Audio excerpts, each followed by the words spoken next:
my God. Sponsored by Celsius. We wish. Not sponsored. But I don't even need money. Just give me a crate. I will sell your product. I'd like money. I'd like the money. I don't drink Celsius. So I'd like the money. I'll drink Kurtz.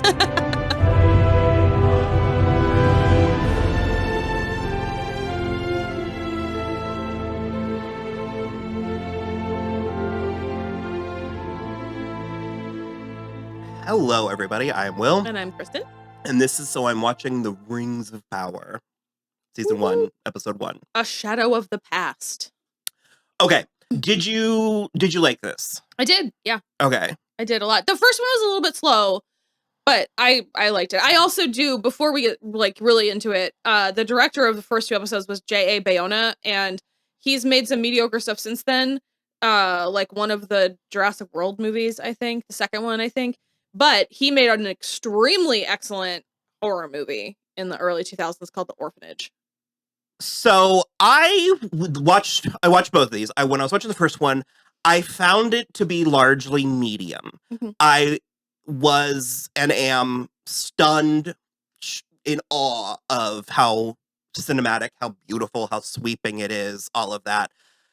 It does feel a tad more accessible than I think the movies were. At the time, certainly. Even the flowery dialogue feels a little bit toned down, a little bit more graspable. I think that's probably for the best, especially if we're going for abroad. Yeah. Is what this is giving me is like a family-friendly or like a PG Game of Thrones. Okay. So like an MCU Game of Thrones. Sure. That's what this is giving me. There were a couple things that really kind of irked me. For instance, I mean, the first line of dialogue we get is Galadriel explaining how the world was new and perfect and there was no evil, and then immediately retreated to a scene of them being dicks. So I was sort of confused by that, but I let it go. I don't know, throw that elf kid in the trash. I thought that the stone thing didn't make any sense about the stone looking forward or downwards or anything like that. It's whatever, it didn't matter. You deliver it in a sort of ethereal British accent, and I'm like, hook, line, and sinker. He was so gorgeous, and he's so dead, and I'm so sad. Twice now. What? Twice now, the Lord of the Rings have killed my favorite elf. How dare you? Well, you still have... What's his name? Who? The other elf. The one that went back to Valinor? The black guy. Oh my God, yeah. Woof. He is so hot. I have not memorized. No, I don't know the names yet. Arondir. I do still have him. Oh boy. He's my okay, so the only thing that gets me there, because you, as for mentioned, I think that the diverse casting is brilliant and fine, and also people keep talking about how it doesn't need to happen because it doesn't matter. And I'm like, if it doesn't matter, then it doesn't matter if it happens. Exactly. And I'm like, you're proving that it matters by the fact that you're so angry. And the only issue I have there is I take bigger issue with an elf with a buzz cut than I do an elf having. So all of them, all of his like company, they all have short hair, which is a little strange to me. Even like Elrond and Celebrimbor, they both have short hair as well. It's okay. So we're not purist. You've read the 3 novels. Yes. We love the Peter Jackson. 4. I read The Hobbit as well. So you read the 4. We haven't read the Silmarillion, and it's the Silmarillion. I like it better when it was the Silmarillion in my head. I think that's that first L. Just swallow the L. Yeah. It's fine. And so we're not bogged down in that. Like, if that's what you're looking for, then go to a different video. Oh, yeah. We're not going to be telling you anything about how this is what not was right correct. Or authentic or whatever. I think that part of that is just making it, again, more accessible. And I think that if the elves already kind of all look alike, and that if they all just had the same wig, I think it would be an issue. Yeah. And by modern male beauty standards, this is long hair. What Elrond has, I mean, that's... Sure, yes. That's... Yeah. Well, and the king... Yeah. Gil-galad, he has long hair. And Galadriel has long hair. But yeah, I don't know. I like it. I think it's fine. I got the vibe that the reason Arondir doesn't have long hair is because they are like warriors. And it's in this is also, I think this takes place in the first age, and I'm pretty sure the Lord of the Rings takes place in like the third age. So it's like a way big difference. Apparently the second age is just about a city falling, and I think we're going to get to that city in the 3rd episode. Oh, Okay. So spoiler alert, I guess. So anyways, then this is not a dog whistle because I don't whistle to those dogs. I wasn't loving Galadriel's girl boss warrior stuff. Okay. Is that in? No. So I follow evident. this guy on TikTok named Don Marshall, and he basically, somebody was like, how do you feel about it? Because she's not a warrior in the book at all. And he said, the thing is I actually love it because it's different, because her story in the Silmarillion is actually just pretty boring, where she just like fucks off to the woods and gives people advice and has a kid with Celeborn, and that's it. It's not meshing with me with Cate Blanchett's performance. Sure. Although that is then thousands of years in the future. Oh, I understand that. And I do know that the most fascinating thing about Galadriel in the Peter Jackson trilogy is her darkness. Mm-hmm. Is that she can and will pop off if she needs to. Yeah. And I want to know who that person is and how that person becomes that person. Sure. And so they could earn it. Yeah. They could earn it with this, but I didn't like what they were doing. It was coming. What do they call it? The Mary Sue or whatever. Where to me, it's not so much a Mary Sue, because there was like the ice troll, and they were like trying to fight it, and she was like, "I got this," and then they got mad and left, and I wasn't sure why she's so sure that all this stuff is happening the way that it's. Well, she's right, but we only know that because of hindsight. Because, although it's the same, Gil-galad has big W. Bush mission accomplished energy. Well, also big like the mayor from Jaws, where like one shark is as good as any other shark.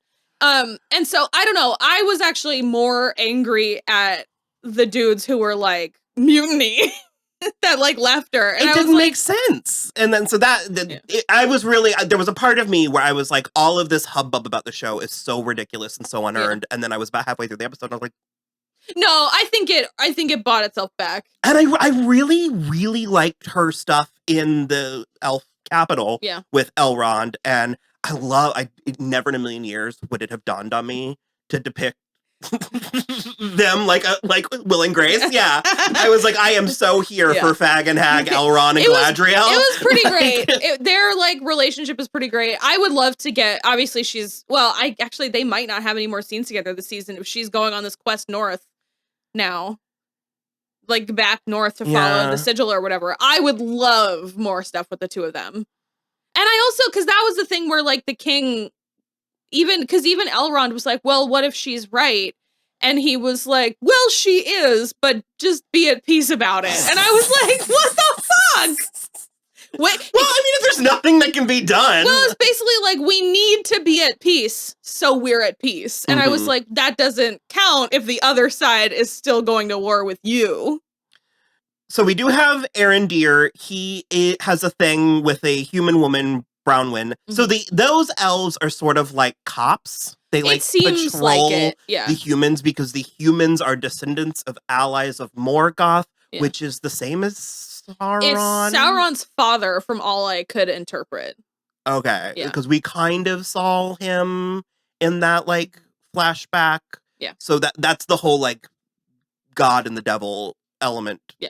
Of the parable. Mm-hmm. And so they're making sure that the humans stay in their place, I guess. Yeah.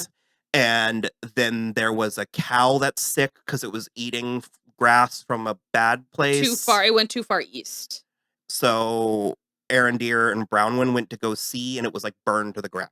I don't remember the name of the town, but yes. There's also Harfoots. They're hobbits. They're predate hobbits. Yeah. And I was hesitant, and they're winning me. Yeah, I'm very I swear to God, if Nori Brandyfoot is not an ancestor of Bilbo Baggins, I'm gonna be fucking pissed because they are the same. Oh, it's not too on the nose for you? They just want an adventure. Yeah, but no. Well, I mean, they do want an adventure, but it's like the opposite because the Harfoots are nomadic, and she kind of wants to settle down. No, she wants to not keep going by their like book. She wants to be able to go where she wants. And her mother was like, no one walks alone and we don't leave the path. Okay, yeah. And she like snuck them out to go eat blackberries and stuff. I got that. Yeah. And that wolf thing. Yeah. That wasn't filmed and presented on accident. So I imagine that's going to come back. Probably. That's just, you're right. I'm sure If it that was scene not was an there, it's accident. probably going somewhere. There was a comet or like a meteor that coincided with Gladriel, so she was going to the Undying Lands. Yeah. Because they did a good job, and she didn't want to. I really hated that too, her diving into the ocean. Why? She's just gonna swim the entire sea back. That was pretty stupid. We both were like, we all, when we were watching it, we were like, hang on. You've been on this boat for like a minute. Yeah. This magic elf boat, too. I suspect it goes faster than regular boats. Do they not? I mean, elves can die. Like, does she not need food or water? Or oxygen, for that matter? Yeah, I don't know. That's fine. We'll find out in the second episode. But all in all, I'm enjoying it. Yeah. I can enjoy shows with plots or characters or elements that I don't love, as evidenced by our coverage of American Horror Story. I suspect that we're gonna get some more shading to Galadriel because I would hope. I'm mostly fine with it, but I am a little bit on your team where I'm like, so boo-hoo, your brother died in battle and now you don't have a personality beyond avenging that. Like, that's a little boring. It's like, okay, fine, she's right, but again, we only know that because we've seen the results. Yeah. But it's like, she's just taking it's that thing that we don't love where characters get a half of a clue and they're like, yes, let me hinge everything. Yeah. On the, because there's like a mark. Yeah, it's like a sigil that is her proof that he's alive and coming back and all of this stuff. And I'm like, is that what that means? Or is that a mark? I mean, I know, again. Yeah. Because I think it's also on the handle of Bronwyn's, that sword that Bronwyn's son has, the son that's definitely the elf's son as well. My guess is he is the elf's son and his ears are cut. Oh, like she did it at birth? Because I was like fucking lucky that genetics didn't come fucking down to the boy. Well, he's got that hair. And so I'm like, But then the boy would know, wouldn't he? No, not if it's like, he could just think it's a deformity or a scar or something. I mean, it's not. They all suck. And by the way, if you're trying to call someone a slur, don't make it super cool like knife ears. Whatever, Johnny Two Dicks. Yeah, I was like, you're calling me knife ears? I was like, that sounds titties. Let's make that a thing that's starting. But the comet fell. Yeah. And there's a something, human-shaped something in it. And Frodo and Bilbo and Poppy and Nori. Found it. Nori is the one who's like spearheading the thing. Poppy is her friend who is less interested, but still helpful. They're cute. I like them. They are cute. I kind of like the Harfoots. There's one like adult Harfoot that seems like a Sadok Burrows. He seems like almost like a kind of the wise man of the Harfoots, and he keeps like. Do you know if wizards are around at this point? I don't know, because I think the thing that fell in the pit is a wizard. The comet, I think is a wizard. I don't know who's around. I know from YouTube videos that the wizards are actually kind of like angels. That's why I thought that. And so I was like, I know that there's something called Tom Bombadil. He's not a wizard. Oh. I don't think he's a wizard. Is he not the brown one? I thought there was a brown wizard. Radagast. He was in the first Hobbit movie. Tom Bombadil is an enigmatic figure that lived throughout the history of Arda. Well, maybe we'll find out. We'll see. So, yeah, I'm in. Bye.